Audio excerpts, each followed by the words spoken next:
You're a developer. You heard already about the hype about the Go. It's easy, it's fast, it's ideal for cloud technology. But today, right now, in 2025, while Rust, TypeScript, Python, yeah, are dominating, is Go still in place? Should you use it? Really? Let's discover that. Should you waste your time learning this programming language? Should you take any advantages of knowing this programming language? Or it will be just the mess and it will be just worse for you. Let's discover. Go is quite new programming language, especially for comparing with Python, JavaScript, or Java, especially. So, but why it was created? First, it was created by Google in 2007 to fix their main issues. Firstly, it's compiling. Compiling was by hours and code was too heavy to understand. And three famous engineers, it's Robert Pike, Kent Compson, and Robert Griesmer. They decided to create productive, easy to use, and programming language, something like Python, but really much more productive and easier to working on. And so speed and safety of types will be the most important things in this programming language. That's how Go was created. So basically in 2009 there was first version that you can use and you was able to use, and that's how it was going on. So basically, how does Go is working? What is an idea of that? So the main idea of Go is how it is working with your threads between each other. So instead of threads that we are basically working on using, Go is using Goroutines. It's easy and controllable Go runtime of threads. So you can run your thousands of Goroutines, and it's easy and it's not slow down your program. Philosophy of that is that they should speak with each other by the help of the channels. That's philosophy of Go. So they're not splitting the memory so they can take the data to each other. They're speaking directly by sending data to each other. That's an idea here. And it helps to run, for example, easily. Like you just can write a simple method, then write a function main, and write just one thing: go test A, go test B. That's all. That it will go in parallel. Nothing too hard, easy, better to communicate, and fast. That's how it should do. And also one of the most important things is static compilation. So Go is going to binary file at once.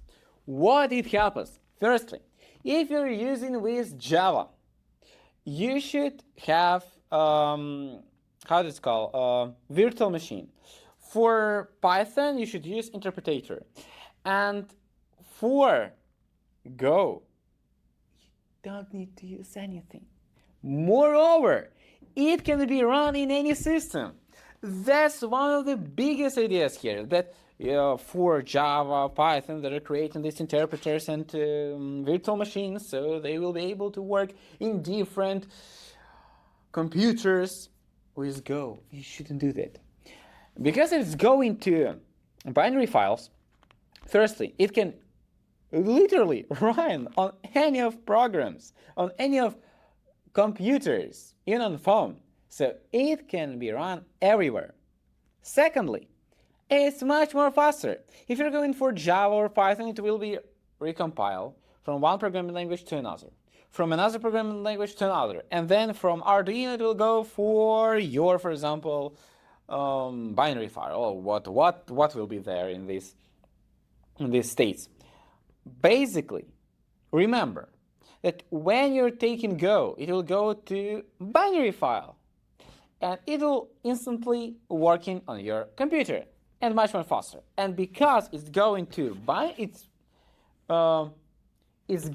binary file, it takes static, like this static compilation, and it's ideally for containers or microservices. So it doesn't matter for which computer you're going, which memories does it have, so what do we have, it will always work, always. That's why it's ideal for cloud services. That's why, for example, you will be talking about Go. A lot of things have been written on that. For example, Docker, Kubernetes. I have a list here. One sec. One more thing. Also, Uber is written on that. We have Terraform that also includes in that. Docker. All of the things must have in our case. That's why, for example, Docker can be run on any computer, any service, any system. That's how it works.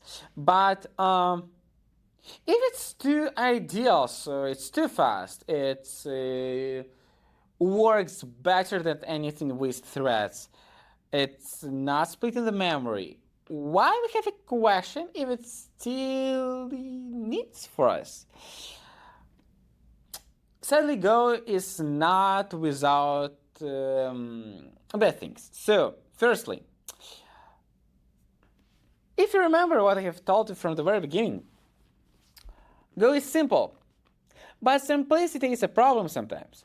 So, Go doesn't have a lot of things, like literally. So, it doesn't have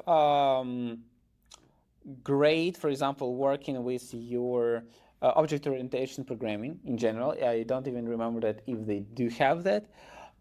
They don't have a lot of methods that are basic for other programming languages.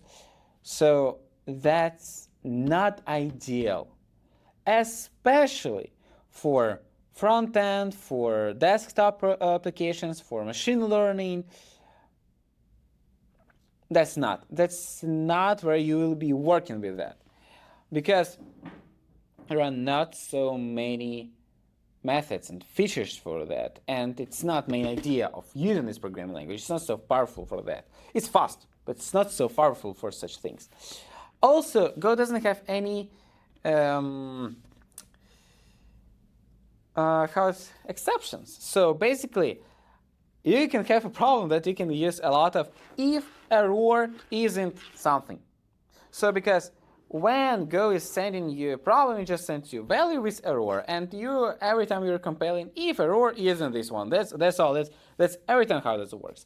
Also, you have generics that are not so good working, but they are right now in Go in the version 1.18. But once more, it's not so good as it's in Rust or Java, for example.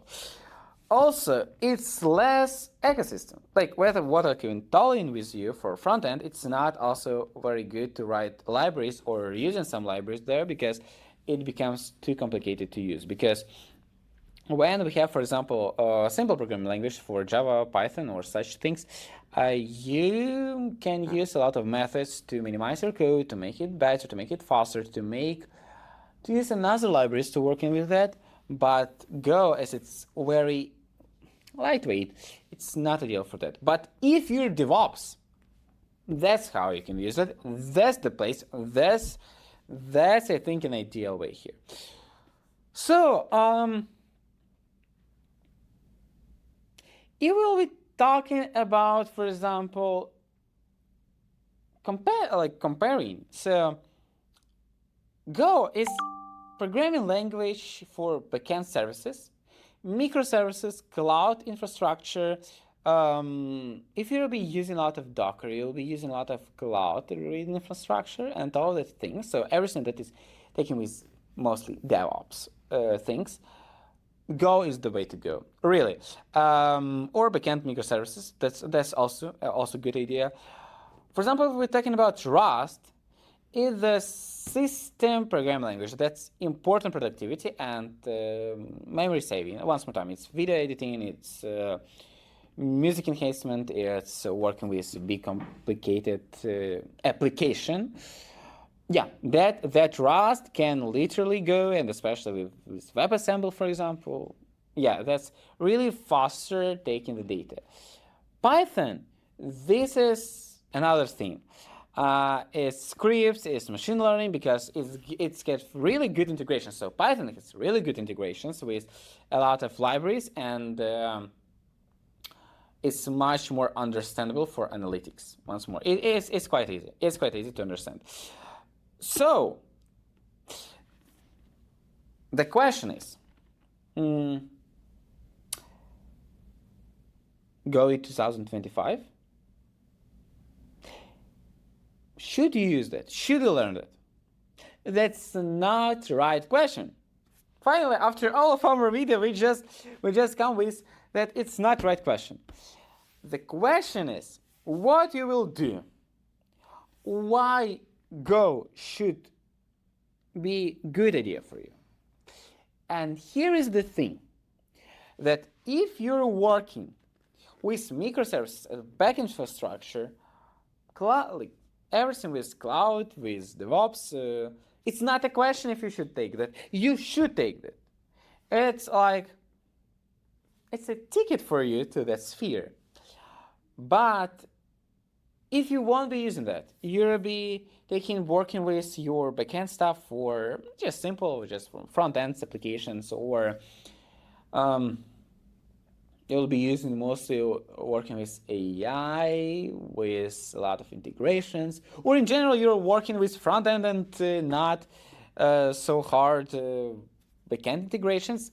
Go is not the way you should go, really. So Rust, Python, JavaScript will be much more popular. TypeScript also, like TypeScript is literally right now much more popular than JavaScript, honestly speaking. So, an idea here. Please remember that it's not so many people right now in cloud infrastructure, in DevOps. A lot of are in front ends, but they're going from that sphere. They're going more back to full stack engineering, but not for cloud infrastructure. It's still something hard for people to understand what's that. So, what you should understand. Please remember, if you want to have interesting place in this IT world, go with Go and go to DevOps engineering because it's still there are a lot of vacancies, but not so much than for full stacking, for example, but it has less concurrency. So that will be the way you should go. If you wanted to do, once more time, DevOpsing, and it's a good idea right now because a lot of full stackers are right now, but also we have a problem here that it's special programming language. It's not for generalistic, but in any case, this programming language is being used in hard, big companies, like hard infrastructure, I mean. So you should discover this programming language good. And once more time, discover full stack engineering with Go. It's always good because AI is taking specialists, but they're not taking generalists currently. So architecture is still the way how we can go. We should understand that. So thanks a lot for watching this video. I hope that you understand that Go is the programming language that should be taken, but for specific industry in IT. That's all of what I wanted to tell you. See you in the next videos. Bye.